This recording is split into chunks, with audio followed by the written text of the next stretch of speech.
সাহরি যখন খাবেন সুন্নতি তরিকায় খাবেন। আর সাহরি খাওয়ার সময় একেবারে খাইতে খাইতে খাইতে খাইতে গলার কাছে নিয়ে আসবেন না। শুধু সাহরি নয়, কোনো বেলার খাবারেই অতিরিক্ত খাওয়া দাওয়া করা যাবে না। অতিরিক্ত খাবার দাবার এটা মানুষের স্বাস্থ্যের জন্য খুব মারাত্মক ক্ষতিকর। মানুষ শুধুমাত্র না খাইলে মরে না, বেশিরভাগ ক্ষেত্রে অতিরিক্ত খাওয়া দাওয়ার কারণেই মানুষ বিভিন্ন রকম সমস্যায় পড়ে যায়। নবীজির সুন্নত মেনটেন করে খাবার দাবার করলে আপনার শরীরে রোগবালাই হওয়ার সম্ভাবনা কম থাকবে। খাইতে খাইতে গলা পর্যন্ত নিয়ে আসে, দাঁড়াইতে পারে না বসা থেকে। খাবারের সময় এমনও কিছু মানুষের স্বভাব আছে, তার নিচের কাপড় যেটা পরে ওটা লুজ করে দিয়ে তারপর বসে। আপনারা হাইছেন না, আমি নিজের চোখে দেখেছি এগুলো। ডান হাত দিয়ে খাইতেছে, বাম হাত দিয়ে লুঙ্গিটা লুজ করে ফেলেছে। আমি দেখেছি এগুলো। এরকম লুঙ্গি লুজ করে খাইতে বসিয়েন না। খাবার দাবার এমন ভাবে খাবেন, পাকস্থলীর এক ভাগ খাবার দিয়ে পরিপূর্ণ করেন, আরেক ভাগ পানি, আরেক ভাগ খালি রাখেন। শরীর হালকা থাকবে। বেশি খাইলে ইবাদতও করা যায় না, বেশি খাইলে কাজ করা যায় না, অলসতা আসে, ঘুম আসে, ফার্মের মুরগির মতো জিমানে আসে। যেন খাবার দাবার অতিরিক্ত হবে না, কমও হবে না, এটা হবে পরিমিত পরিমাণে।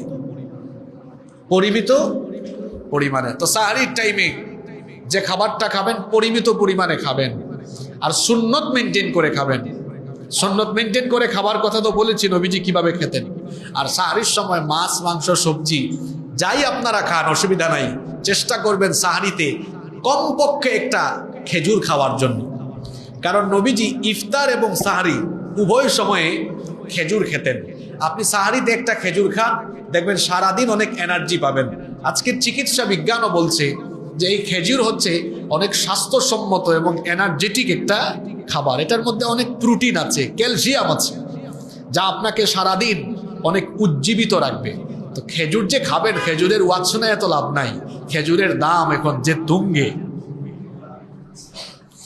আমরা কষ্ট পেয়েছি। আমি একটা সরকারি প্রজ্ঞাপন দেখেছি, সেখানে দেখলাম খেজুরের উপরে ভ্যাট আরোপ করা হয়েছে $4। $4 মানে প্রায় 500 টাকা। এই দেশের 90% মানুষ মুসলমান। সরকারে যারা আছেন তাদের বেশিরভাগ মুসলমান। সরকার প্রধান 5 ওয়াক্তের নামাজি, তাহাজ্জুদ গুজারি, তিনি কোরআন তেলাওয়াতও করেন, আমরা এটা শুনেছি। সুতরাং আমরা বলতে চাই রমজান মাস উপলক্ষে অন্তত মুসলমানরা এটা ইফতারে আর সাহরিতে খাবে। এই $4 ভ্যাট আপনারা রমজান মাসে অন্তত আরোপ না করলে পারতেন। $4 মানে বুঝেন প্রায় 500 টাকা। আর আমার দেশের এক মন্ত্রী তো রমজানের আগে বলেই ফেলেছে, উনি খেজুর আমদানি করতে পারতেছে না, উনার ব্যর্থতা ঢাকবার জন্য উনি বলতেছেন খেজুর দিয়ে কেন ইফতার করতে হবে, বড়ই দিয়ে করলে হয় না? আল্লাহ রসুলের সময় কি বড়ই ছিল না? কথা বলেন আপনারা, বড়ই ছিল না? ছিল তো। তারপরেও নবীজি ইফতার করতেন কি দিয়ে? খেজুর দিয়ে।